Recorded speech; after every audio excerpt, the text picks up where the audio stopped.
Welcome to RuralStrong, where we talk real challenges and bold solutions in rural economic development. I'm your host, Joe Barker. Let's get into it. Welcome to RuralStrong. This is your podcast host, Joe Barker, and we're broadcasting today from the Southwest Tennessee Development District podcast studio in beautiful downtown Jackson, Tennessee. And our guest today is Maggie Strong. Maggie is the founder of Strong Consulting, where she spent the last 10 years helping nonprofits, communities, and health systems across rural Illinois and Missouri build plans that actually get used. So I want to know that secret for sure. And her approach rests on three commitments: co-creating the process with the people who live with the outcome, ensuring every voice is heard, especially those often left out, and designing for implementation from day one, not as an afterthought. Maggie, welcome to RuralStrong. Thank you so much for having me. Well, it's my pleasure, and I'm always number one. I'm always intrigued how people get started in various fields. So, Maggie, how did you get started in the planning business? Well, it was about 20 years ago now, so I've been around for a little bit, not as long as you, but I've been around the block a little bit. So I started out in economic development. I worked for our city and county economic development organization. We were a nonprofit in Quincy and Adams County, Illinois, so a small county on the edge of the Mississippi River next to Missouri, and worked there for almost 10 years. Started out as a project manager and then became vice president of the organization and worked under a great mentor. We called him the godfather of economic development in the tri-state region, Jim Mentesti. He was involved for almost 30 years in the world, and I learned so much from him, including how important quality of life is to rural areas like ours and how important that is to economic development. Great. Well, there's lots of people who get all excited about planning, and then there's another group out there that says, oh, no, here's another plan. So we're going to talk about that, but I want to talk about I guess the first of your three commitments, and that's co-creating the process with the people who live with the outcome. So define co-creation. Co-creation, it's pretty much what you think. It isn't really a methodology preference. It's kind of a prerequisite for implementation, because people really don't carry forward plans they weren't a part of building, is what I've learned. So it's not about how beautiful the plan is at the end. It's not how well designed it is or how much knowledge I might have. It's about whether or not the people who are going to be a part of seeing that plan come together and take action were a part of it, building it. So it really is what you think it is, I think. The people in the room while building a plan have to be the people who are involved day to day, who have that lived experience, and they are going to be the ones who are going to see it through. Maggie, in my career, I don't know how many planning sessions that I've attended in communities, not only in Tennessee, but primarily all across the Southeast. And if I go to a planning session in Community A today, and I go back 5 years from now, guess what? The same people are sitting in the room. And let's talk a little bit. How do you get other folks involved, and especially those, as you put it, whose voice usually isn't heard? Because to me, that's the key to any successful planning process. Absolutely. Yeah. The same 10 people, have you heard of that? The same 10 people problem? The same volunteers, the same board members, the same person who likes to show up every time. We want those people there. But we need more than that. We need the people who are going to experience the results of our plan in their daily lives. So if we're looking at a community health needs plan, we need people who are experiencing issues with housing and who can't get to their doctor's appointments, or we need folks who might need to take advantage of a food pantry every once in a while. We need to hear their voices, what's difficult for them, what would be helpful for them. So some of the ways we do that is we listen and we go to people rather than ask them to come to us. And that can take a lot of time, but it's worth it. So an example I give is I was just working on a community health needs assessment. It was 5 rural counties in Missouri. And we had an intern, a community health intern, go to food pantries and sit down and ask individuals questions. What are their needs? What are the issues they're facing? What makes day-to-day life more difficult for them? So that we could really understand the problem from their perspective and not just think we knew. We could understand them, and then we could let them know that what they were saying is going to be part of how we make decisions for the future. And most of the time, Maggie, these folks you're referring to that are living it every day, they don't have the necessary resources themselves to make a significant change, but it's their input to those who have access to resources that makes the difference. Would you agree with that? I would agree. Yes. We can't rely on them to necessarily be in charge of the solutions, if you will. But what we can do is get enough of their input, and really we want to empower them to be part of it and help themselves, understand, here are things that would make my life better, my neighbors' lives better, and here's how I can get involved. So we are trying to empower as well as engage these folks. I tell this story a lot, and times have changed now, but years ago, I used to say that many great initiatives or projects were killed at the local coffee shop before they really had an opportunity to get off the ground. Mm-hmm. And probably today it has gone from the coffee shop to social media is where it gets killed lots of times. But let's talk about the naysayers. I come from a elected official background, and yes, it was nice to go to meetings where everybody agreed with what I thought. But I found out through the years, Maggie, that it's those people that are the naysayers, as we call them, that many times made you step back and say, that's not a bad point they're making there. Yeah. Yes, for sure. So one of the things I like to do with the folks that I work with is before we even start, we go through what is called a discovery process. And that includes getting all of the information we can about a community we're working in. So of course, we go through and get all of that demographic data, all that fun stuff. But then we're going to sit down with stakeholders, and who those stakeholders are everybody. They're the folks who know the most. They're the folks who are at the meetings, but they're also the folks who are those keyboard warriors. I want to know, everybody knows, some of those social media warriors who are sitting down and typing and talking about some things online and getting people riled up maybe sometimes. We want to talk to them as much as we want to talk to the most positive person, because we want to hear all different perspectives from a community, because that's what communities are. So our first job when we go into a community is to say, okay, who should we talk to? No, really, who should we talk to? Sometimes they're not willing to talk with us, but we have to be willing to go out and ask them in many different ways. Please tell us what you think. We are here. We want to give you the opportunity to tell us. It's going to be a safe, trusting environment when we talk one-on-one. And that way, at least we give folks the opportunity to share what they think, what they know. I find that people really appreciate being listened to.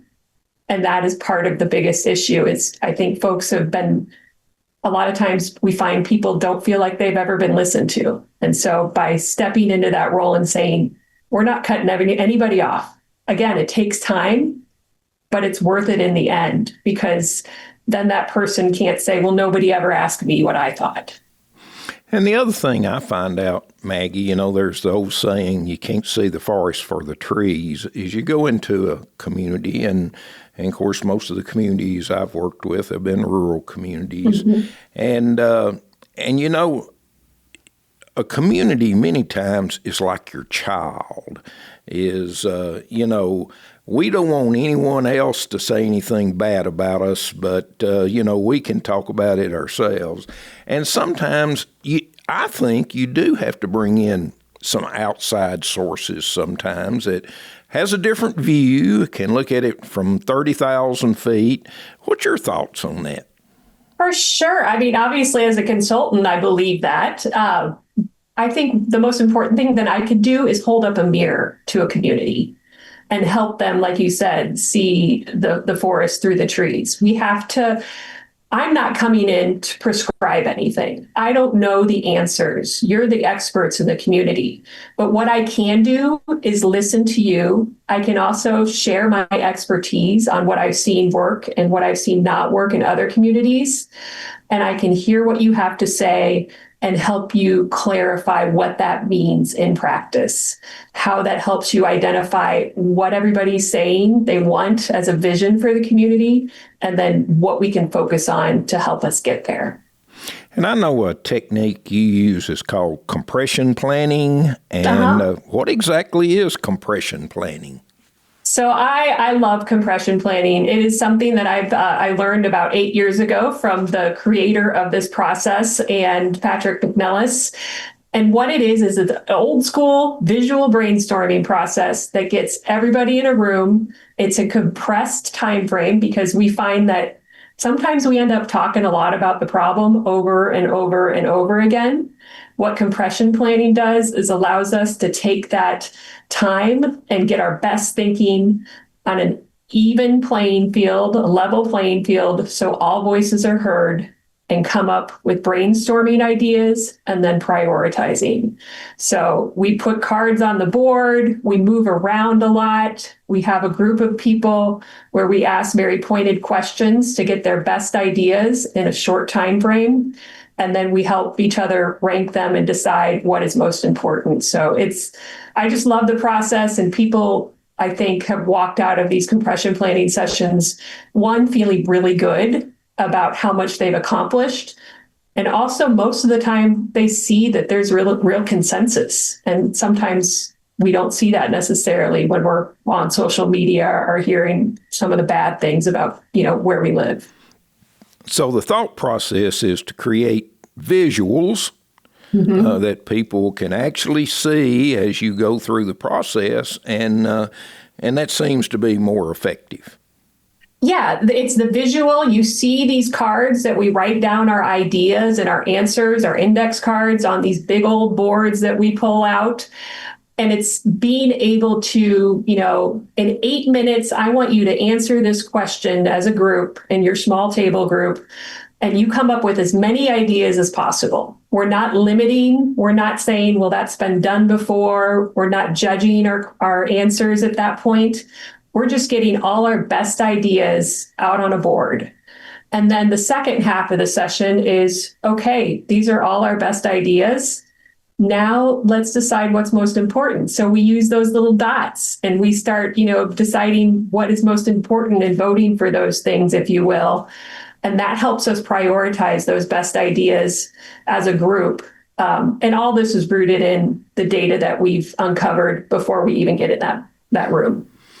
Now, you're a professional at what you do, and here's what I run into a lot. Invariably, you've got one or two folks that want to dominate the conversation, and they are absolutely an expert on every subject that is brought up. So, Maggie, how do you deal with that know-it-all? That's my favorite because, yes, they are in the room for sure. So we have ways in this planning facilitation to control that. We want to hear from them, but we want to hear from the quiet person next to them too. So one of the things we do is we move people around in small groups. So that one person who's dominating isn't dominating the same small group of people. So we do that. We also set ground rules. So before we ever start our facilitation, we say there are no speeches. We don't have time for that. So we talk about the fact that, if you have this big anecdotal story that you want to talk about that gives the history of why you think this and why you think that, that's great. Now is not the time. So we have a little rule with ourselves and with the participants that says if somebody starts, giving a speech, let's call them out on it, and we'll call ourselves out on it. So that is also something we do. And also, before we even start our session, we go through what is the purpose of our time together, and then what is the non-purpose of our time together. Because we know that we only have limited time, compressed amount of time. So we want to make sure that we're giving it our best energy and focusing on what matters in this instance. So I'm sure you've heard of like the parking lot idea. We want to, let's think about, that's a great thought, but that's not the purpose for today. So we're putting that over there and we're going to focus in on the question at hand. So those are just a few of the tools we use to kind of mitigate that loudest person in the room issue that we all have. Okay, let's transition a little bit. We go through this process and everybody's excited and you've got everyone's input. And they're ready to elect Maggie mayor of the community because she is so innovative in what she's doing. And then Maggie goes back home to Illinois. And how do we make sure that this plan is implemented? Yeah, because it's not up to me anymore. That's right. That's right. I can only do so much, and then it's up to you. So that's why we build in throughout the whole process. You have to be accountable to this. So one, again, if people aren't a part of the process, they're not going to be part of the implementation. So we make sure we have a lot of people a part of the process. Then when we start looking at actual action planning, we might have our focus areas and our overall strategies. But then when we get down to the more granular action planning, that's where we self-assign responsibility. So we've got community members who are going to say, that is my piece. I'm going to take accountability for that and be responsible for this strategy or this outcome. And that person is going to say in front of everybody, in front of their colleagues and friends and neighbors, I'm going to check in on this. I'm going to work towards this. Is it perfect all the time? No. But if you give a person responsibility rather than an entire group and just, hope that it gets done, that person is going to be more accountable to it. And so we set up those. How do we know if we're being successful? What are the measurements? How do we know if we're making progress? And then we assign a single person to be responsible for each of those action items or steps toward our focus areas or strategies.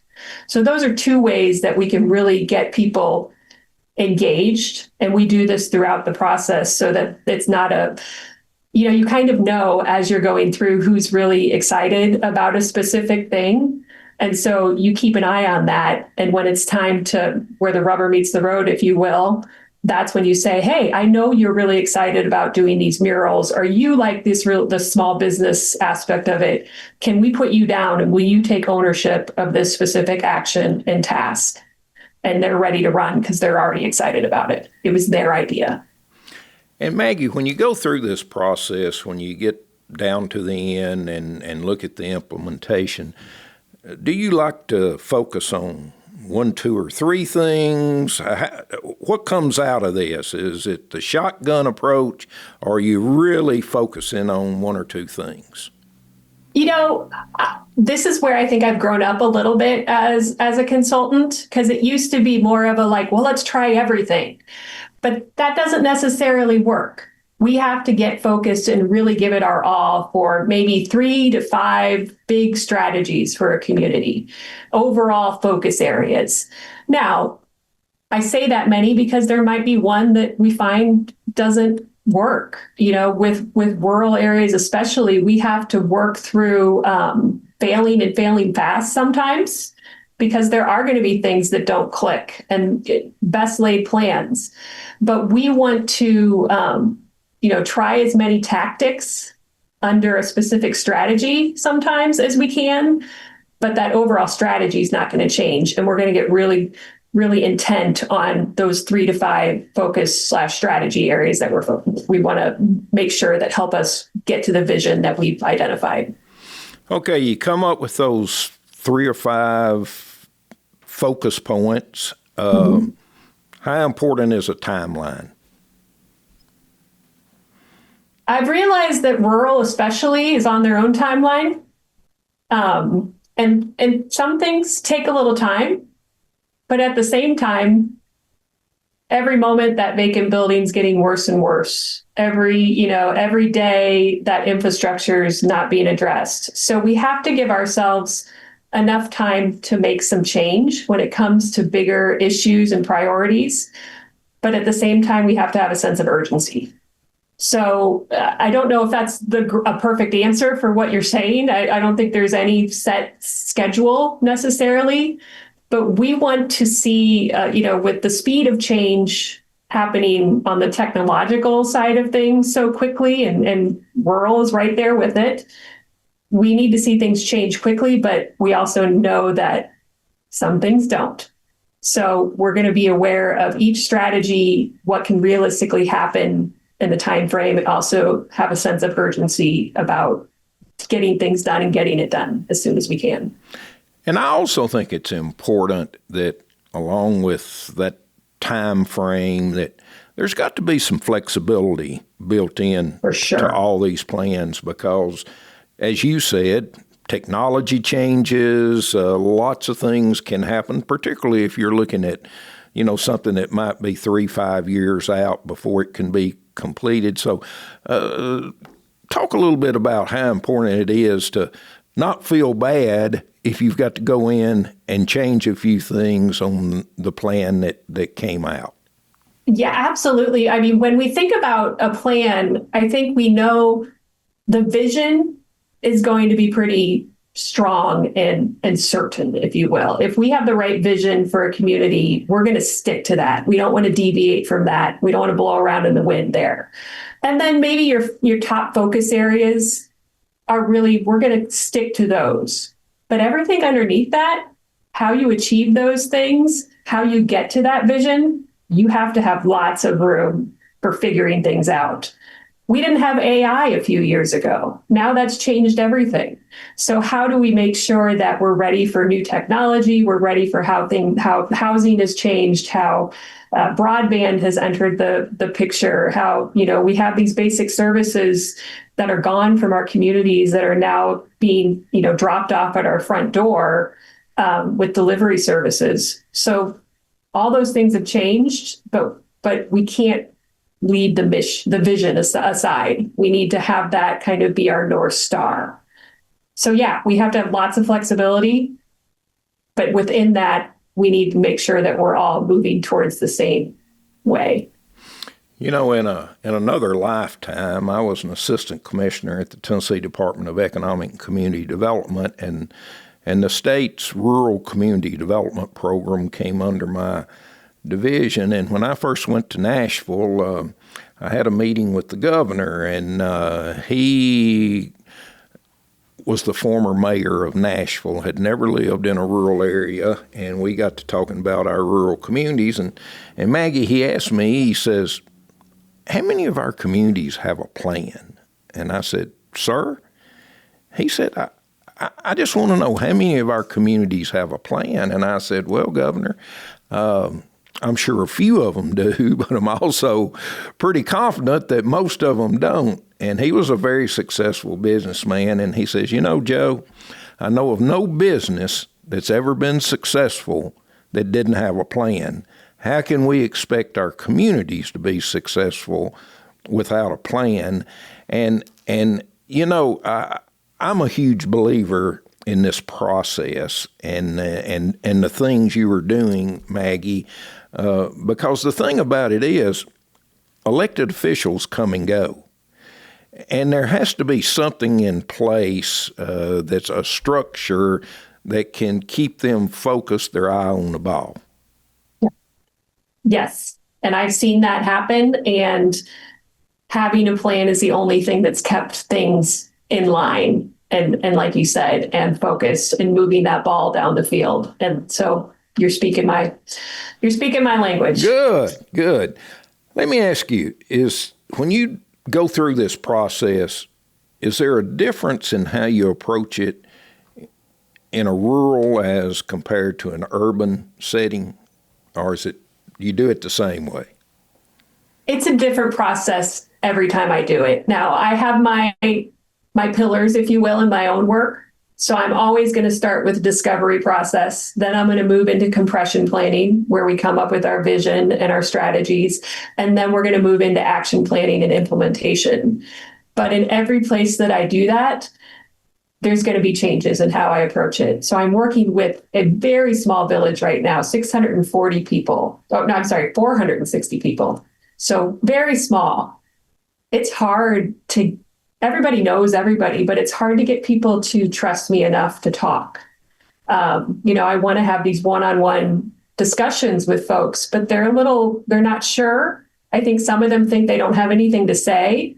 So I have to convince them that they do have something to say, that they know a lot more than me about their community, and that we're going to have to sit down, and at the coffee shop that they don't have, or sit down in that park and say, tell me about yourself. And so we approach it with a little bit more of a down home, if you will. Like it's not as, we don't use a lot of the consultants speak. We don't want to intimidate anybody. We want them to just tell us about themselves and their experience in their community, because that's what's going to build a better plan for them. And some of those larger communities I've worked with, or larger organizations, they're a little bit more sophisticated. They might have, previous plans, or they have data that they already want to share. So we use that. We don't prescribe anything. We go in and we figure out who we're talking to and how they're going to be most comfortable in sharing what they know. All right, we've just got a few minutes left, and I want to go to something that I know everyone listening to this podcast is involved with, and that is grant applications. And I know you recently spoke at a grant summit, and we're all wanting to know, how can we make that grant application be the one that jumps off the page? So Maggie Strong is the lady that's going to tell us how to do that. You have to have a plan first. You can't write a grant application just to, you can't follow up with a grant application with nothing underneath that. So you have to have a vision and a way that you're going to achieve that vision. And that's how you're going to build your grant application. So I am a true believer in you have to have a foundation, because those folks who are looking at that grant application are going to be able to figure that out real quick if you're just filling in answers and you don't have the background and the data and the people who have told you what they want in the community. So by doing the work that I'm doing, we're going to help those grant applications be even stronger, because it's going to be rooted in what the community wants, the people that who are being served, and it's going to be focused in on, here is what we know is true, and here's where we want to go, versus, somebody just coming up with something on the fly. So I think that is the key to really successful grant applications. And our organization is involved in a lot of grant applications. And many times when I talk to our local elected officials and they have a specific project that they want to try to get a grant for, I tell them in many cases, you have to work backwards. This is the outcome. Now, how do we put this grant together that's going to assure that we get to that outcome? Too many times, I said one time, of course, we live in Tennessee and we don't get a whole lot of snow. I said, if there was a blanket grant out there for snowmobiles, everybody in the state of Tennessee would want to write a grant, particularly if it was no local match. Okay? And Yes. So we don't need them, but it's free. So, Yep. So your thoughts on just that process of, making sure that you've got, as you mentioned, the foundation in place that's going to make that grant successful. Yeah, I mean, like you said, you don't write a grant just to write a grant, just because something is free. So you need to back it up with, why do I want this money and what is going to be the outcome of it, the impact of it. So I'll give you an example. I worked on as part of a team who did a larger strategic plan for the city of Quincy, which is 40,000 people. It's my hometown. We, did this plan back in 2016, 2018. And then we followed up because we needed to do a regional transportation plan. So the Quincy Next plan, that first strategic plan, it identified different places in our community that could use investment and why that was important, specifically in our downtown. Then we followed up with a regional transportation plan that also drew on those ideas of creating a specific place that would grow economic development, that would grow jobs, small businesses in this specific area in our downtown. Then we were able to see an Illinois transportation grant that fit exactly what we were hoping to accomplish. So because we had those previous plans that had input from hundreds, if not a couple thousand of our neighbors and residents who said, we want to see this thing happen, we were able to successfully get that grant because it had been outlined in two previous plans of how important it was and what the return on that investment could be. So it was that much easier. I think that's the key. You need to write for grants that make sense and are supported by your community, and those are the ones that are going to be successful. Great information today from Maggie Strong, who is the founder of Strong Consulting, and we had a little pre-conversation, and I knew she was going to be great when I found out she was a St. Louis Cardinal baseball fan. That just right. It just got me all fired up. Maggie, if some of our listeners want to know more about your consulting business, how do they get hold of you? They can find me at maggiestrong.com or just hit me up on LinkedIn, and I'd love to connect with as many people as I can. It's great to hear and learn from all sorts of folks in this world. Thanks, Maggie, and best of luck in the future. Thank you so much. Thanks for joining us on Rural Strong. If you found this helpful, share it and follow the show for more insights from rural leaders making a real difference. Until next time, stay rural strong.